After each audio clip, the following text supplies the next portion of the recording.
자, 고전시가 작품 분석 시간으로는 오늘이 17번째 시간인데, 자, 오늘도 지난 시간에 너희들한테 예고했던 작품인 맹사성의 강호사시가, 그 다음에 이의 매초명월, 요 두 작품을 우리가 지금까지 해왔었던 방식과 동일한 방법으로 분석하는 연습을 같이 한번 해볼게. 자, 지금까지 우리가 수능특강에 수록되어 있는 작품들을 중심으로, 자, 우리가 분석하는 연습을 쭉 병행해 왔는데, 자, 수능특강에서 개인적으로 강조하고 싶은 작품들은 얼추 마무리가 다 됐고, 자, 얼마 전에 또 마침 수능완성 책도 나왔으니까, 자, 오늘부터는 수능완성에 수록되어 있는 작품들 중심으로 우리가 지금까지 해왔었던 과정과 다르지 않게 같은 과정을 거쳐서 분석하는 연습을 쭉 이어나가 볼 건데, 자, 이전에도 너희들한테 여러 번 조언을 했지만 좀 맹목적으로 이 시간이 작품에 집착해서 뭔가 공부하는 시간이 좀 되지 않았으면 좋겠어. 자, 이런 하나하나의 작품들을 통해서 너희들이 작품을 보는 눈이 좀 트여야 되고 또 시를 보는 시야가 넓어져야 되거든. 자, 그런 시간이 되기를 바라는 마음이지, 이렇게 작품에 매몰돼서 어떤 맹목적으로 작품을 암기하는 시간이 되진 않았으면 좋겠어. 자, 너희들이 그런 노력을 같이 병행해 줄 거라고 생각하고 시작을 한번 해볼 건데, 자, 오늘 두 작품은 내가 보기를 확인하는 시간은 안 가지려고 그래. 뭐 작품을 여러 관점에서 볼 만한 그런 여지가 있는 작품도 아니고, 뭐 어휘적인 측면에서 개인차가 존재하긴 하지만, 그래서 어휘가 익숙한 학생들은 빠르게 받아들이고 저 어휘가 부족한 학생들은 받아들이는데 조금 애로사항이 있을 수 있긴 하지만, 표면적인 정보를 통해서 얻은 단서로 어떤 작품의 주제를 읽어낼 만한 그런 작품으로서는 크게 어려울 만한 작품은 아니거든. 그래서 오늘은 보기를 읽는 그 시간은 이렇게 오늘은 생략하는 걸로 할게. 자, 일단은 작품 제목부터 보면 강호사시가라고 되어 있는데, 강호라고 하는 이 자체의 뜻이 원래는 강과 호수거든. 자, 근데 강과 호수라는 의미로 쓰이지 않고 일반적으로 요거보다 조금 더 넓은 의미인 자연의 의미로 쓰여. 자, 우리가 대유적인 표현 정도라 보면 되겠지. 강과 호수는 자연의 부분인데 그 부분을 통해 전체 의미를 드러내는 거야. 자, 그런데 그 뒤에 나오는 사시라고 하는 것은, 자, 사계절이라는 얘기거든.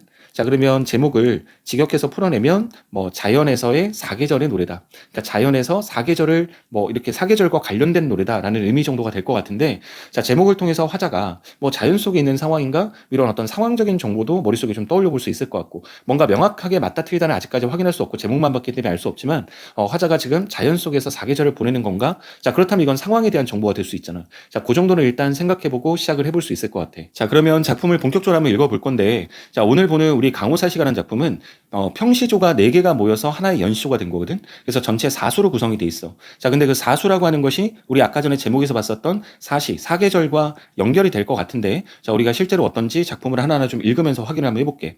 자, 1수부터 읽어보면, 강호의 봄이 드니 미친흥이 절로 난다. 자, 탕료 개변에 금리너가 안주로다. 이 몸이 한가하음도 역군은 이셨다라고 돼 있는데, 일단 강호라고 하는 것은 아까도 우리가 봤지만 자연이야.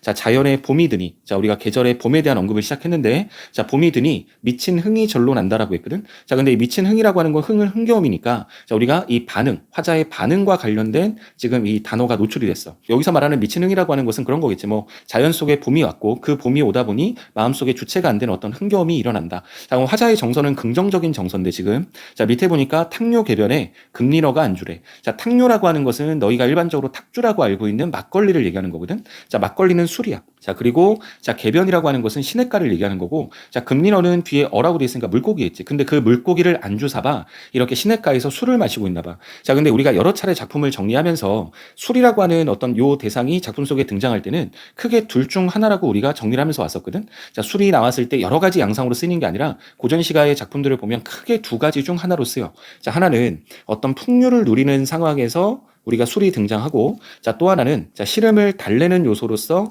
술이 등장하는데, 자, 너희가 지금 이 문맥 속에서 바로 위에 초장에 우리가 이 흥겨움이라는 단어를 봤잖아. 자, 그러면 흥겨움이 있는 상황에서 시름을 달랜다는 건 맥락상 안 맞으니까 요 흥겨움과 지금 이렇게 풍류가 연결된다. 자, 이렇게 우리가 정리를 해볼 수 있겠지. 자, 그래서 이렇게 술을 마시면서 흥겨움을 느끼고 있는 중인 거고, 자, 이 몸이, 자, 여기서 말하는 이 몸이라고 하는 것 자체가 문맥상 화자일 텐데, 자, 화자를 나라고 하는 주관화된 표현으로서 쓴 게 아니라 객관화된 표현, 자, 객관적인 표현으로서 자, 우리가 화자를 등장시켰다. 자, 이렇게 우리가 볼 수 있을 것 같고, 자, 이 몸 내가 이렇게 한가하게 지낼 수 있었던 것도 역군은 이셨다. 자, 근데 이 역군은 이셨다라는 말은 단어를 좀 알아둘 필요가 있는데, 자, 역자는 또 역자야. 그러면 또 이런 말이거든. 자, 군은은 너희가 잘 알듯이 군은 임금, 은은 은혜야. 자, 그러면 이것 또한 임금의 은혜다라는 말이거든. 자, 그러면 우리가 이렇게 자연의 봄이 왔고 그 속에서 술 한 잔 마시며 내가 이렇게 흥겨움을 누릴 수 있는 것, 그것을 종합한다면 여기서 한가로움인데, 이렇게 한가롭게 지낼 수 있었던 것이 또한 임금님의 은혜다라는 말이거든. 자, 그럼 이것은 우리가 유교적인 측면에서 충의 사상이 드러난 부분이다. 자, 이렇게 우리가 정리를 해볼 수 있을 것 같아. 자연 속에서 우리가 흥겨움도 느끼고 있고 그 흥겨움을 유교적인 측면에서 충의 사상과 연관시킨 표현이 등장했다. 자, 이 정도 우리가 일수를 정리할 수 있을 것 같아. 자, 일수에 이어서 이수를 좀 연결해서 읽어보면, 자, 강호에 여름이 드니 초당에 일이 없다. 자, 유신한 강파는 보내나니 바람이로다. 이 몸이 서늘하움도 역군은 이셨다. 이렇게 돼 있는데, 자, 강호 자연에 여름이 들었다. 자, 일수에서는 봄이 드니라고 했는데 이수에서는 여름이 드니라고 했으니까 이 순서대로 가는 것 같아. 자, 그랬더니 초당에 일이 없다라고 했는데, 자, 초당은 너희가 알고 있는 초가 정도라고 이해를 하면 될 것 같고, 자, 일이 없다라고 하는 요 표현은 뭔가 할 일이 없어서 따분하다 뭐 이런 의미는 아닐 거고, 이어지는 어떤 의미를 연결해 보자면 뭔가 특별한 일이 없다 내지는 한가롭게 지낸다 뭐 이런 의미 정도로 보면 될 것 같아. 자, 그리고 중장을 보니까 유신한 강파는 보내나니 바람이로다라고 했는데, 강파라고 할 때 파가 자, 물결을 얘기하는 거거든. 자, 그럼 강의 물결을 얘기하는 건데, 이 강 물결을 앞에서 뭐라고 표현했냐면 유신하다라고 표현했거든. 근데 유신하다는 신의가 있다라는 말이야. 근데 왜 강파를 보고서 강 물결을 보고 신의가 있다라고 표현했냐면 나에게 바람을 보내주거든. 근데 그 바람이 서늘한 바람이야. 내가 서늘함을 느낄 수 있는 바람. 그러니까 우리가 여름이라는 계절을 머릿속에 떠올려 보면 여름이 참 무더운 계절인데 그 무더움을 식힐 수 있는 그 서늘한 바람을 지금 강파가 보내주는 거거든. 자, 그래서 그 강파가 유신하게 느껴진 거고, 내가 그렇게 바람을 맞으며 서늘할 수 있는 것, 이것도 임금님의 은혜다라고 마무리를 짓고 있어. 자, 역군은 이셨다라는 말은 아까 우리 일수의 마지막에서도 봤으니까, 자, 반복적인 표현이다 정도로 보면 될 것 같고, 자, 유교적인 충의 사상을 반복적 표현을 통해서 강조하고 있다. 자, 이렇게 이수를 정리하면 되겠네. 자, 그러면 연결지어서 삼수를 보면, 자, 강호에 가을이 드니 고기마다 살쪄 있다. 자, 소정에 금을 실어 흘리뜨어 던져두고, 자, 이 몸이 소이라움도 역군은 이셨다라고 돼 있어.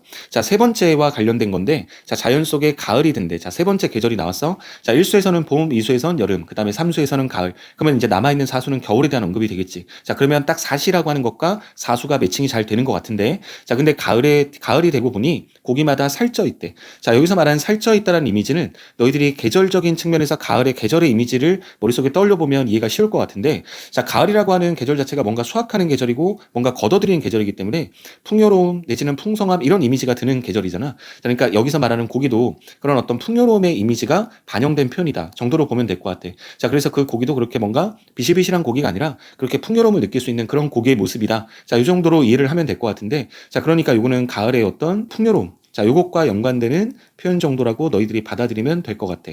자, 풍요로움의 어떤 표현을 했고, 자, 이어서 보니까 소정에 금을 실어 흘리띄워 던져두고, 자, 소정이라고 하는 건 작은 배를 얘기하는 거야. 작은 배에다가 그물을 실었대. 자, 뭐 낚시와 관련된 얘기를 하는 것 같은데, 낚시를 하러 가서 그 그물을 흘리띄워서 던져두고, 자, 이 몸이 이렇게 소일하움도, 자, 소일하다라고 얘기하는 것이 원래 사전적 의미로 뭐냐면 하는 일 없이 세월을 보낸다 이런 의미거든. 그러니까 어떻게 생각하면 좀 부정적인 뉘앙스처럼 느껴질 수 있는데, 자, 우리가 지금 1수, 2수까지를 지금 거쳐서 3수를 보고 있는 거잖아. 자, 근데 갑작스럽게 요 단어를 가지고 뭔가 부정적인 뉘앙스로 해석을 해버리면 전체 문맥이 안 맞으니까. 자, 그럼 여기서 하는 일 없다라고 하는 건 뭔가 자연 속에서 유유자적하고 자연 속에서 한가롭게 지낸다 정도로 이해하면 되지 않을까. 자, 그런데 그렇게 내가 한가롭게 지낼 수 있었던 그 모든 것들이 또한 임금님의 은혜다. 자, 이제 눈치 빠른 학생들은 빠르면 2수에서 봤을 거고, 자, 3수까지 보면 이 작품 전체의 어떤 구조적인 통일성을 눈에 보일 텐데, 자, 이렇게 내가 소일할 수 있었던 것, 한가롭게 지낼 수 있었던 것도 또한 임금님의 은혜다라고 하는, 자, 같은 위치에서 똑같이 지금 반복된 표현을 통해서 자, 의미를 강조하고 있다. 자, 그러면 가을에 이렇게 풍요로운 계절에 내가 이렇게 자연 속에서 한가롭게 지낼 수 있었던 것도 이 또한 임금님의 은혜다. 자, 주 요지가 이런 요지인 것 같고, 자, 그러면 마지막 사수를 정리하고 작품 전체 마무리 한번 해보면, 자, 강호에 겨울이 드니 눈 깊이가 한 자가 넘네. 자, 삿갓 빗기 쓰고 누역으로 옷을 삼아 이 몸이 춥지 아니함도 역군은 이셨다. 이렇게 돼 있어. 자, 그러면 너희가 예상했겠지만, 자, 이제 마지막 네 번째 계절인 겨울이 나온 거야. 자, 사시와 사수가 자, 이렇게 매칭이 잘 되어 있는 거지.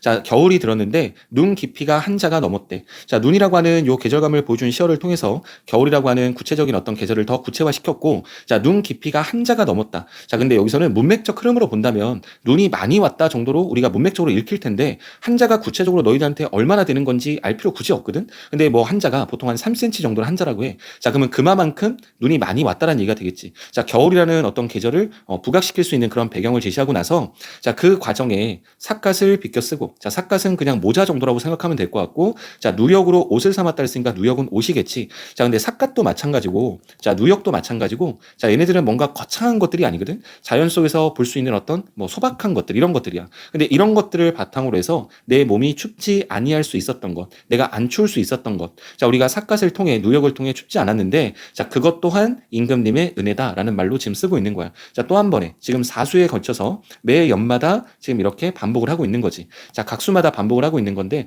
자, 그만큼 자연 속에서 느끼는 모든 것들을 다 임금님의 은혜가 있었기에 할 수 있었던 것이다, 누릴 수 있었던 것이다, 이런 어떤 유교적 충의 사상을 강조하는 표현이다. 자, 이 정도로 보면 작품 전체의 구조가 이래. 작품 전체적으로 본다면 내가 자연 속에서 한가롭게 지내고 있고 춥지 않게 지낼 수 있는 것, 이 모든 것들이 다 임금님의 은혜가 있었기에 가능했던 얘기다. 자, 우리가 이 정도로 볼 수 있을 것 같은데, 자, 다시 한번 우리가 작품의 맥락을 좀 통해 보면, 자, 너희들이 작품을 나랑 같이 읽으면서 봤겠지만 지금 구조적인 면에서 이 작품은 4개의 수가 돼 있었는데 구조적인 면에서 통일성이 있어. 자, 이게 무슨 말이냐면, 자, 1수를 보면, 자, 강호에 지금 어떤 계절이 드니라고 하는 이 표현이 지금 1수에만 나온 게 아니라 지금 1수부터 4수까지 작품 전체에 나온 거거든. 자, 그리고 중장은 각 수마다 좀 다른데 마지막에, 자, 이 몸이 뭐 할 수 있는 것도 역군은 이셨다라고 하는 요 구조도 지금 뭐가 되냐면 각 수마다 다 반복이 되고 있어.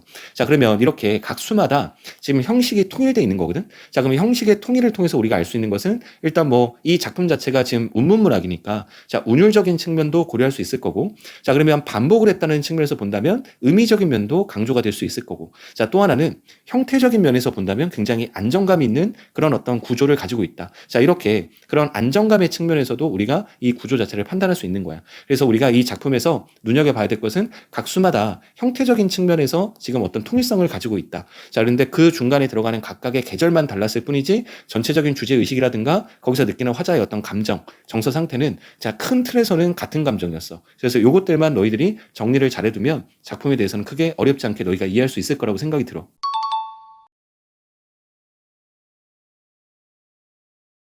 자, 그러면 우리가 지금까지 표면적인 정보를 통해 얻었던 정보들을 바탕으로 종합해서 정리를 좀 해보면, 자, 화자는 등장하긴 등장했는데, 자, 나라고 하는 주관화된 표현을 통해서 등장한 게 아니라, 자, 우리가 각수의 종장의 반복이 됐었지만 이 몸이라고 하는 객관화된 표현을 통해서 화자가 등장을 했었어. 자, 그런데 이 화자에게 주어진 상황이 뭐였냐라고 말한다면 뭐니 해도 강호 속에 있다. 자, 이렇게 잡아줘야 되겠지. 자, 자연 속에 있다 정도로 잡아주면 될 것 같아.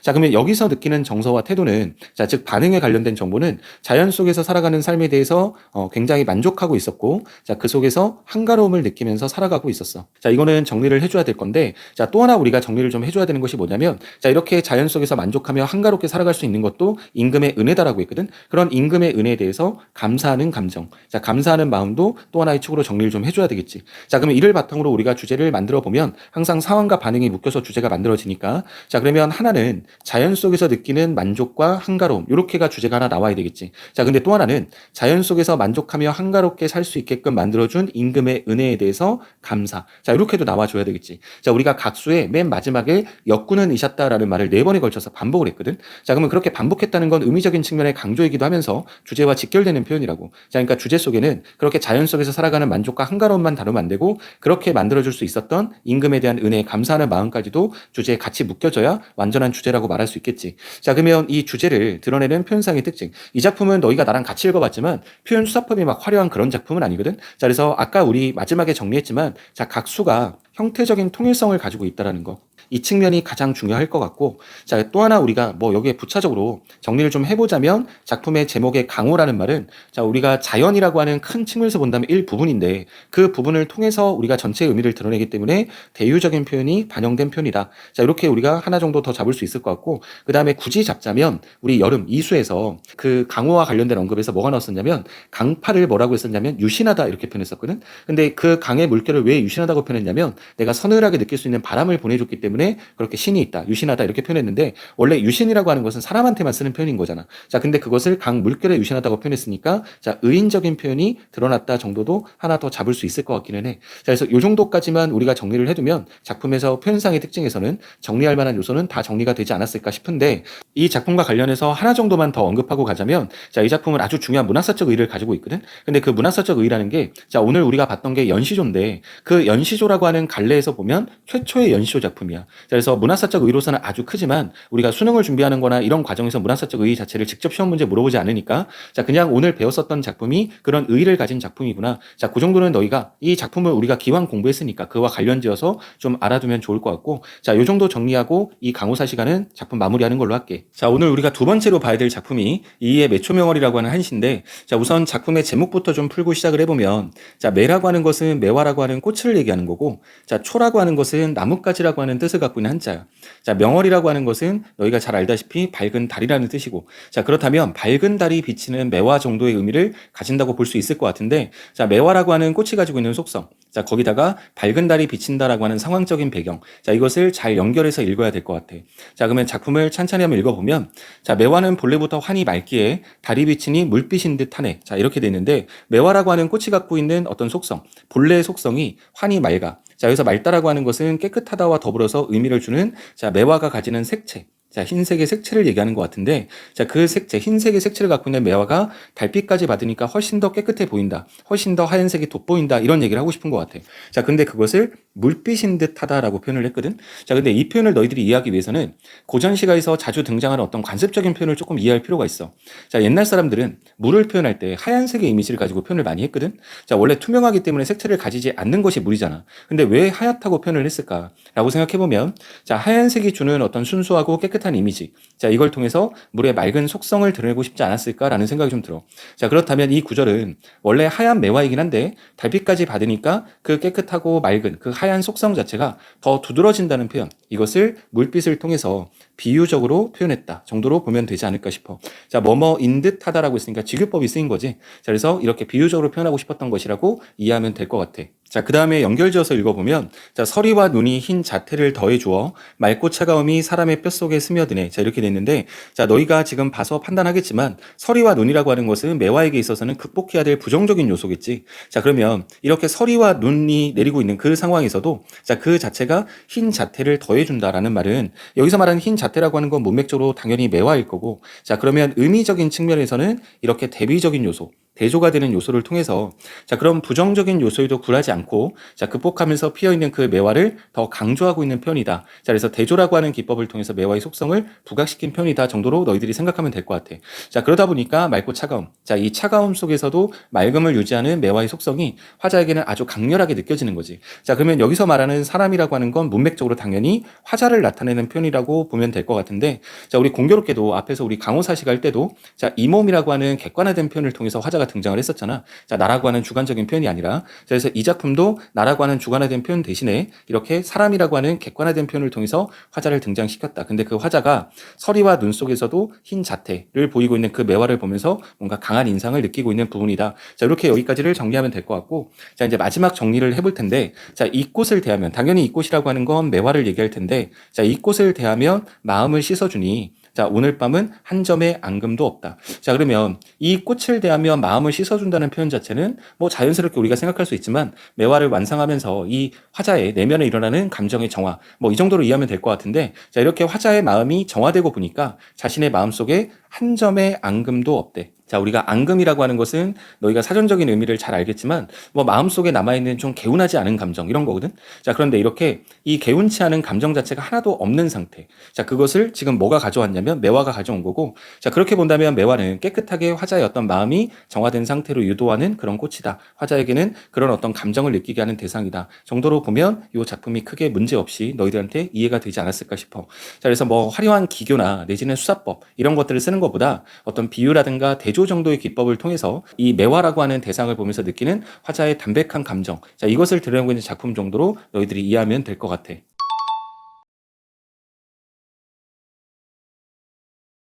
자, 그러면 우리가 지금까지 읽었었던 정보를 바탕으로 해서 같은 방식으로 정리를 한번 해보면, 자, 화자는 등장하긴 등장했는데, 자, 나라고 하는 주관화된 표현이 아니라 사람이라고 하는 객관화된 표현을 통해서 화자가 등장을 했어. 자, 그러면 이 화자에게 주어진 상황은 당연히 달빛 비치는 매화를 보고 있는 거겠지. 자, 그러면 이 상황에서 느끼는 화자의 정서와 태도, 가장 직접적인 표현을 통해서 드러났는데, 마지막 두 구절을 통해서, 자, 이 꽃을 대하니까 마음이 씻어주는 것 같고, 그리고 한 점의 앙금도 없다. 그럼 마음이 깨끗해진 어떤 느낌을 가지는 거잖아. 자, 그것을 우리가 정화, 내지는 뭐 그냥 깨끗해짐이라는 말을 써도 상관없지. 자, 그래서 일단은 매화를 보면서 느끼는 가장 중요한 정서는 마음이 깨끗해지는 것 같은 그런 느낌을 가지는 거야. 자, 그럼 이런 상황적인 정보와 반응에 대한 정보를 묶어서 우리가 주제를 도출해 보면, 자, 달빛 비치는 매화를 보며 느끼는 마음의 깨끗해짐 내지는 마음의 정화된 상태. 자, 이렇게 정리하면 주제를 잘 정리했다고 볼 수 있을 것 같아. 자, 이 주제를 구현하고 있는 표현상의 특징은 뭐 감각적 이미지, 자, 시각적인 이미지도 드러났지만 차가움이라고 하는 촉각적 이미지도 드러났거든. 그래서 감각적 이미지도 정리할 만하고, 주제를 강조하는 가장 중요한 표현수사법은 대조라고 봐야 되겠지. 자, 대조라고 하는 표현수사법을 정리해둘 필요가 있고, 그리고 하나 정도만 더 정리한다면, 자, 물빛인 듯 하다라고 하는 비유적인 표현. 자, 이 정도까지 우리 표현상의 특징을 정리하면 정리가 될 것 같아. 자, 이렇게 우리가 내용을 정리하고 나면 너희들이 크게 이 작품에 대해서는 어려움을 느끼지 않을 것 같고, 자, 이렇게 해서 우리가 이 작품 두 작품을 오늘 정리를 했고, 자, 다음 시간에는 우리가 현대시한 작품을 봐야 되는데, 수능 완성에 수록되어 있는 작품으로서는 첫 번째 작품을 볼 거거든. 자, 다음 시간에 고재종 시인의 첫사랑이라는 작품이 유형편에 실려 있어. 그래서 그 작품도 너희가 지금까지 나와 있었던 방식대로 노력해보고 확인해보고 찾아보고 나서 또 나랑 확인해보는 시간을 가져볼게. 자, 오늘도 공부한다고 고생 많이 했고 오늘 수업은 여기까지 할게.